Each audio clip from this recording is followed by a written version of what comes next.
Welcome friends. இன்றைக்கி நம்ம ரெட்டோ ரெசிபீஸில் Burmese street ஃபுட்டில் ரொம்ப பாப்புலராக இருக்கிற அத்தோ எப்படி பண்ணுறதுன்றதை பார்க்கலாம். வீட்லேயே இதை பண்ண முடியுமா அப்படின்னு யோசிப்போம். ரொம்ப ஈஸி இது பண்ணுறது. இதை பார்க்குறதுக்கு முன்னாடி நம்ம சேனலை புதுசாக பார்க்குறீங்கன்னா சப்ஸ்கிரைப் பண்ணிக்கோங்க. கூடவே வர பெல் ஐக்கனையும் கிளிக் பண்ணிங்கன்னா எல்லா நியூ வீடியோஸும் உங்கள் நோட்டிஃபிகேஷனுக்கு உடனே வந்து சேரும். இப்போ இதுக்கு தேவையானதெல்லாம் என்னென்னு பார்த்துடலாம். இதில் முக்கியமாக டேஸ்ட்டு தரக்கூடிய இந்த பேஜோ முதல்ல பண்ணி வச்சுக்கணும். இது எப்படி பண்ணணும் அப்படின்ற வீடியோ நேற்றே நம்ம சேனலில் அப்லோட் பண்ணியாச்சு. இதை ரெஃபர் பண்ணிக்கோங்க. அடுத்தது நான் ஒரு பெரிய சைஸ் வெங்காயத்தை இந்த மாதிரி நீள நீளமாக நறுக்கி வச்சுருக்கேன். இதை எண்ணெயில் போட்டு நல்லா ஃப்ரை பண்ணி எடுத்துக்கலாம். ஏன்னா இதுக்கு ஃப்ரைடு ஆனியன்ஸ் முதல்ல தேவை.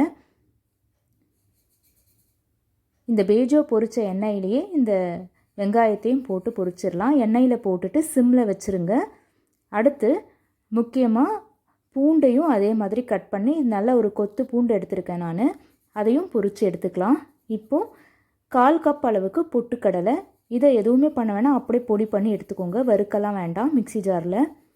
அடுத்து சில்லி ஃப்ளேக்ஸ் தேவை. உங்கள்கிட்ட ரெடிமேடாக இருந்தால் வச்சுக்கோங்க. இல்லைனா வெறும் வானலியில் ட்ரை ரோஸ்ட் பண்ணிவிட்டு மிக்சியில் அரைச்சி எடுத்துக்கலாம். இப்போ மற்ற எல்லாத்தையுமே பார்த்துடலாம். பேஜோ பொரிச்சதை இந்த மாதிரி உடச்சி வச்சுருக்கேன்.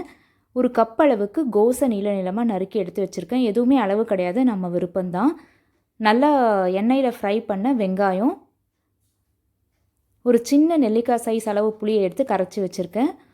அதே எண்ணெயில் பூண்டு பொரிச்சதை எண்ணெயோடு சேர்த்து வச்சுருக்கேன். இப்போ மசாலாவில் மிளகுத்தூள், மிளகாயை வறுத்து, சில்லி ஃப்ளேக்ஸ், தேவையான அளவு உப்பு, கொத்தமல்லி தழை நமக்கு எவ்வளோ தேவையோ அவ்வளோ. இது இல்லாமல் பொட்டுக்கடலையை பொடி பண்ணியும் எடுத்து வச்சுருக்கேன். இதெல்லாம் ரெடியாக வச்சுக்கிட்டு நெக்ஸ்ட்டு நம்ம வேக வச்சு எடுத்துக்கலாம். நூடுல்ஸு வேக வைக்கிறதுக்கு ஒரு சிட்டிக்கு கலர் போட்டிருக்கேன். அது வெந்து இருக்கட்டும். இப்போது நம்ம பண்ண ஆரம்பிச்சிடலாம். தோசை தவாவில் எடுத்து வச்சுருக்க கோஸ்லேருந்து ஒரு 3/4 அளவு கோஸை நான் அந்த தவாவில் சேர்த்துருக்கேன். இப்போ அந்த பூண்டு பொரித்து வச்ச எண்ணெயவே ஒரு 2 ஸ்பூனை விட்டு இந்த மாதிரி நல்லா வதக்கி எடுத்துக்கோங்க. நல்லா கொத்தி விடணும். ஒரு நிமிஷத்துலேயே நமக்கு கொஞ்சம் அது துவண்டு வரும். ஒரு 4-5 பச்சை வெங்காயத்தை மட்டும் போடுற நறுக்குனது, அதையும் சேர்த்து இந்த மாதிரி நல்லா கொத்தி விடலாம்.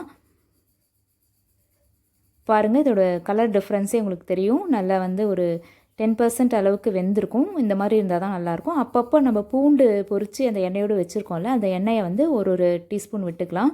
இப்போ இதில் மஞ்சத்தூள், மிளகாய்த்தூள் எல்லாமே சேர்த்துக்கலாம். எதுவுமே அளவு கிடையாது. எல்லாமே நம்ம விருப்பம்தான். உங்களுக்கு காரம் எவ்வளோ வேணுமோ அதுக்கேற்ற மாதிரி இது எல்லாத்தையுமே சேர்த்து இதே மாதிரி கொத்தி கொத்தி வதக்கிக்கோங்க. ஒரு நிமிஷம் இந்த மாதிரி நல்லா கொத்தி விட்டுக்கோங்க. இப்போது வேக வச்ச நூடுல்ஸையும் எடுத்திருக்கேன். அதை நல்லா ஃபில்டர் பண்ணி, எப்பயும் நம்ம நூடுல்ஸ் வேக வைக்கிற மாதிரி நீங்கள் என்ன பேக்கெட் எடுக்கிறீங்களோ அதில் இன்ஸ்ட்ரக்ஷன் என்ன போட்டிருக்கோ அந்த மாதிரி அதை வேக வைக்கிறதெல்லாம் காமிச்சா டைம் இன்னும் நிறைய ஆகும் அப்படின்றதுனால அதை மட்டும் நான் ஸ்கிப் பண்ணியிருக்கேன். இப்போது பச்சையாக நம்ம இன்னும் கொஞ்சம் கோஸு, பொரிச்ச வெங்காயம், எண்ணெயில் பொரிச்ச பூண்டு, இப்போ முக்கியமானது இந்த பேஜோ. இதுதான் நடுவில் கடிப்படும் போது ரொம்ப டேஸ்ட் கொடுக்கும் இந்த அத்தோக்கு. இந்த பொட்டுக்கடலை பொடி, இது அசம்பிளிங் ரொம்ப ஈஸி. காரத்துக்கு ஏற்ற மாதிரி மிளகுத்தூள், சில்லி ஃப்ளேக்ஸ், தேவையான அளவு உப்பு, புளித்தண்ணி நான் 1 டீஸ்பூன் விட்டுருக்கேன். இந்த அளவுக்கு. இந்த புளிப்பு இல்லாமல் கொத்தமல்லி தழை, லெமன் ஜூஸும் நான் சேர்த்துருக்கேன். ஒரு டீஸ்பூன். நான் இன்க்ரீடியன்ஸில் காமிக்கல. இப்போது இன்னும் கொஞ்சம் ஒயிட் கலராகவும் நூடுல்ஸ் இருக்கணும் அப்படின்றதுனால அதையும் சேர்த்துருக்கேன்.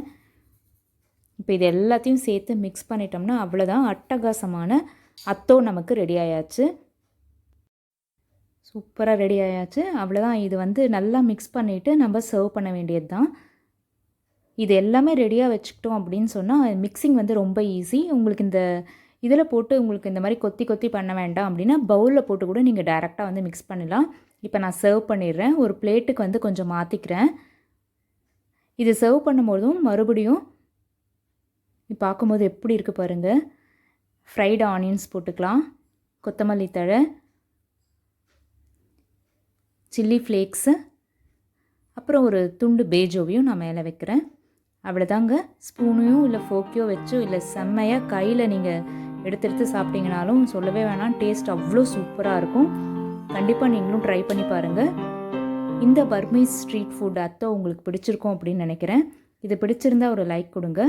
நம்ம சேனல் மைதிலிஸ் ரெட்ரோ ரெசிபீஸையும் மறக்காமல் சப்ஸ்கிரைப் பண்ணிக்கோங்க. தேங்க்யூ.